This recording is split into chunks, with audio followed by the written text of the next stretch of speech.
نحمده ونصلي على رسوله الكريم بسم الله الرحمن الرحيم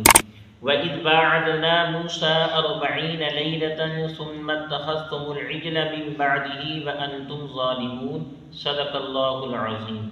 ان آیات کا گزشتہ آیات کے ساتھ تعلق اور ربط یہ ہے کہ گزشتہ آیات کے اندر اللہ تبارک و تعالی بنی اسرائیل اور یہود کے اوپر جو احسانات کیے تھے، جو انعامات کیے تھے، ان کا تذکرہ چل رہا ہے کہ اللہ تبارک و تعالی نے بنی اسرائیل کو فرعون کی ظلم اور زیادتی سے نجات دلائی، تو سارے کے سارے بنی اسرائیل کے لوگ جب مصر میں جا کر رہنے لگے تو جب اطمینان کی اپنی زندگی بسر کرنے لگے تو موسیٰ علیہ نبینا وعلیہ السلام سے درخواست کرتے ہیں کہ آپ اللہ تبارک و تعالی سے ہمارے لیے کوئی اصول اور ضابطے لے کر آئیں، ہمارے لیے کوئی شریعت لے کر آئیں، ہمارے لیے کوئی کتاب لے کر آئیں کہ جس کو ہم اپنا دستور العمل بنا لیں، جس کے مطابق ہم اپنی زندگی کو بسر کریں۔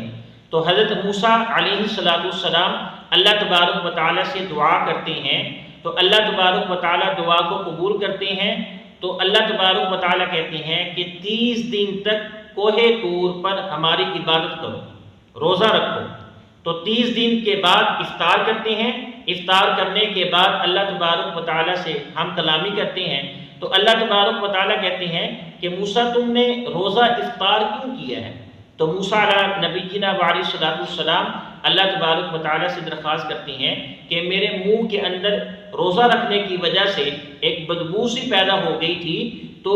مجھے اچھا نہیں لگا کہ میں نے آپ سے باتیں کرنی تھی، میں نے آپ سے ہم کلامی کرنی تھی، تو مجھے وہ اچھا نہیں لگا کہ میرے منہ سے بدبو وغیرہ آئے، اس وجہ سے میں نے روزے کو افطار کیا ہے، میں نے مسواک وغیرہ کی ہے۔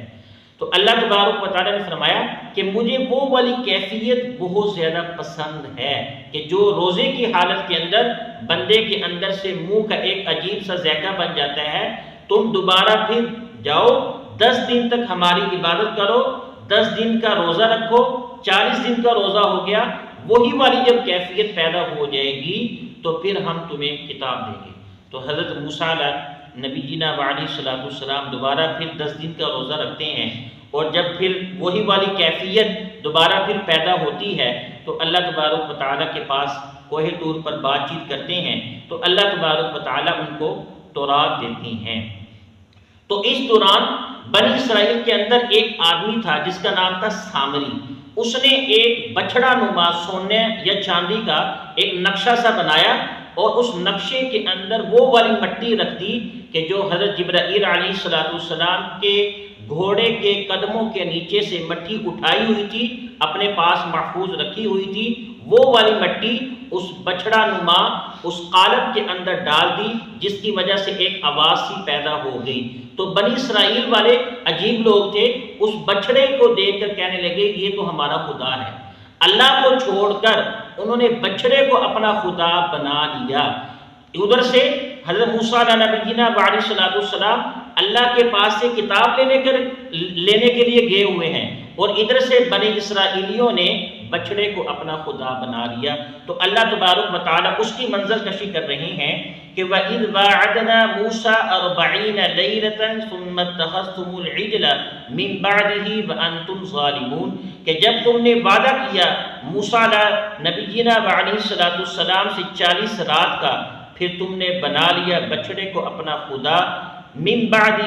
موسیٰ علیہ نبینا وعلیہ السلام کے جانے کے بعد، وَأَنْتُمْ ظَالِمُونَ اور تم ظالم تھے کہ تم نے یہ اپنے اوپر بہت بڑا ظلم کیا ہے کہ اپنے خالق اور مالک کو چھوڑ کر، اس ذات کو چھوڑ کر جس ذات نے فرعون کے ظلم اور زیادتی سے نجات دی تھی، اور بچھڑے کو تم نے اپنا خدا بنا لیا ہے۔ تو اللہ تبارک و تعالیٰ فرماتے ہیں کہ ثُمَّ عَفَوْنَا مِن بَعْدِ ذَلِكَ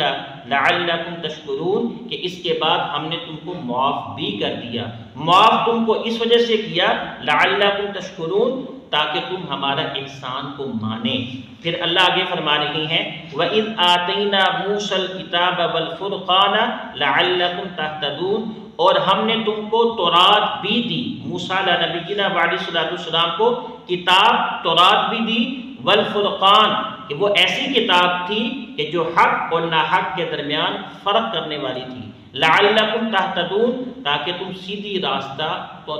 سیدھا راستہ اپناؤ۔